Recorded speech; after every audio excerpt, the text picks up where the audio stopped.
Hello friends, welcome to my channel. ఈరోజు నేను మీకు హోమ్ మేడ్ ప్రోటీన్ పౌడర్ ఎలా చేయాలో చూపిస్తాను రండి. ఇది చాలా హెల్తీ. రోజు ఒక గ్లాస్ తాగామంటే కూడా చాలా హెల్తీగా ఉంటామండి. దానికి నేను ముందుగా ఒక కప్పు శనగలు తీసుకున్నాను, తెల్ల శనగలు. అలాగే నల్ల శనగలు కూడా తీసుకున్నానండి.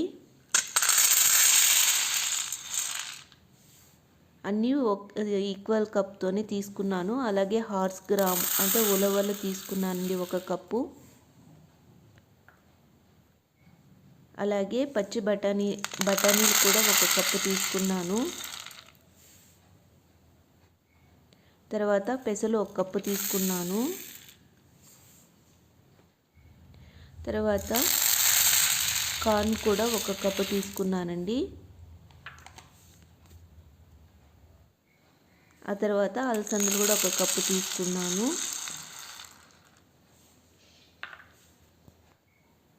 ఆ తర్వాత కిడ్నీ బీన్స్ కూడా ఒక కప్పు తీసుకున్నానండి. ఆ తర్వాత రాగులు ఒక కప్పు. అంతా సేమ్ క్వాంటిటీనే తీసుకున్నాను, ఎక్కువేం తీసుకోలేదండి.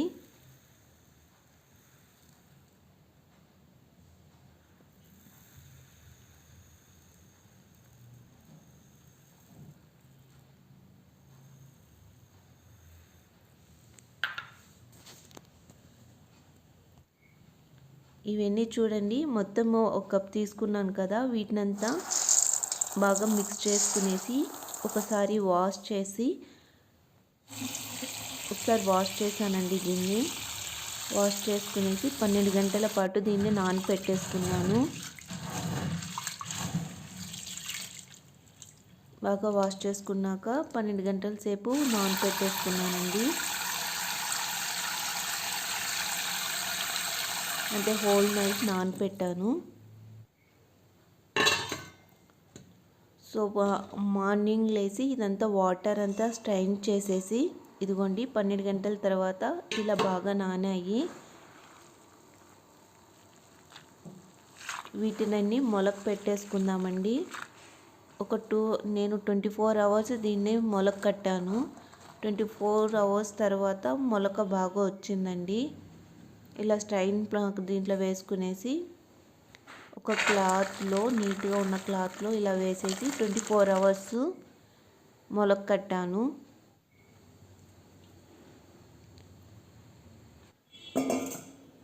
ట్వంటీ 24 అవర్స్ తర్వాత తీసి చూసామంటే చూడండి, మొలక ఎంత బాగా వచ్చేసింది. కనిపిస్తున్నాయా మొలక వచ్చినవి? అంతేనండి, ఇవి బాగా మొలకలు వచ్చాయి. ఇప్పుడు నేను 2 రోజుల పాటు దీన్ని బాగా ఎండలో ఎండబెడుతున్నాను. అంటే బాగా ఎండిపోవాలండి. చూడండి, 2 రోజుల తర్వాత ఇవి బాగా ఎండిపోయాయి. ఇలా గింజనే ఇంచినా కానీ బాగా పొడి అవుతుంది, అంటే పీస్గా అవుతుంది. సో అంతేనండి, ఇంత మాత్రం మనం ఎండబెట్టుకుంటే సరిపోతుంది. ఇవన్నీ మొలక కట్టేసుకున్నాను. అలాగే ఇప్పుడు మనము పప్పులు తీసుకుందాము. అదే సేమ్ మెజర్మెంట్తో ఒక కప్పు కందిపప్పు తీసుకునేసి ఇలా ఫ్రై చేసి పెట్టుకున్నాను.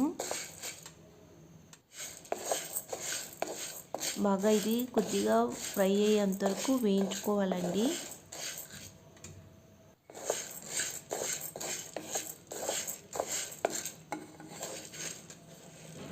బాగా వేగిన తర్వాత దీన్ని సపరేట్గా తీసి పెట్టేసుకునేసి, అలాగే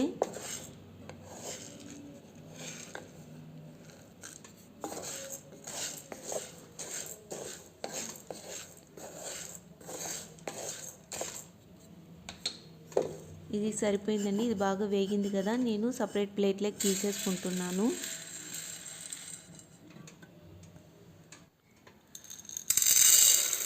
అలాగే పచ్చెనగపప్పు కూడా ఒక కప్పు తీసుకుంటున్నానండి.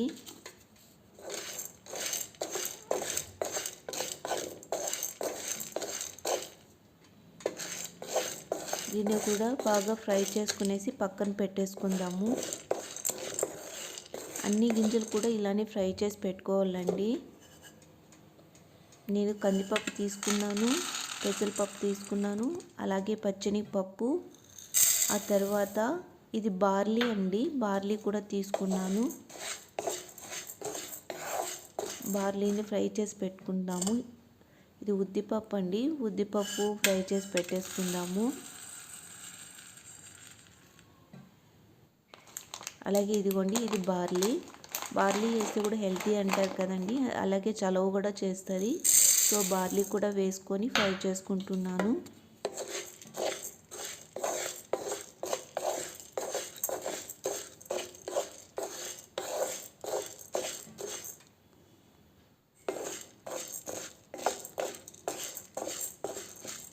ఇవన్నీ చాలా హెల్తీ అండి. మనం పొడి చేసి పెట్టుకున్నామంటే రోజుకొకసారి అలా గంజి కాంచుకొని తాగామంటే చాలా హెల్తీగా ఉంటాం. అలాగే ఇప్పుడు నేను శనగలు కూడా తీసుకున్నాను, గ్రౌండ్నట్. ఆ తర్వాత బాదం తీసి ఫ్రై చేసుకున్నాను. అన్నీ సేమ్ మెజర్మెంట్ అండి. అలాగే వీటిలోని నేను బాదం పప్పు వేగిన తర్వాత గోడంబి కూడా యాడ్ చేసుకుంటున్నాను. ఇవి రెండు కలిపి వేయించుకున్నానండి. అలాగే మళ్ళీ నేను పెసలు 1 కప్పు తీసుకొని వేయించుకుంటున్నాను.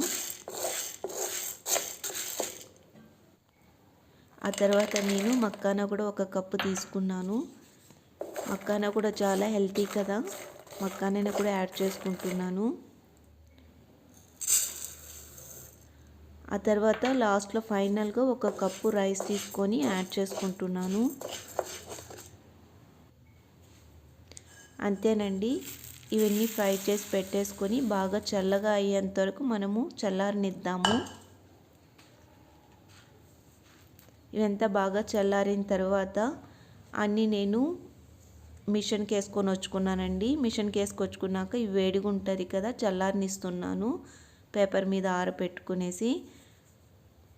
సో ఫైన్ పౌడర్ అయిపోయింది. దీన్ని నేను ఒక కంటైనర్లో స్టోర్ చేసి పెట్టుకున్నానండి. ఇది ఆల్మోస్ట్ నాకు 2 kg వరకు వచ్చింది. సో నేను చిన్న బాక్స్లో వేసుకుంటున్నాను డైలీ యూస్ చేసుకోవడానికి. అంతేనండి, ప్రోటీన్ పౌడర్ ఎలా వచ్చిందో మీరు ఒకసారి ట్రై చేసి మీకు ఎలా వచ్చిందని చెప్పండి. దీన్ని గంజి కాంచేటప్పుడు మీకు ఒక షార్ట్ వీడియో పెడతాను. ఇది చాలా లెంతీ వీడియో అయింది కదా. Thanks for watching.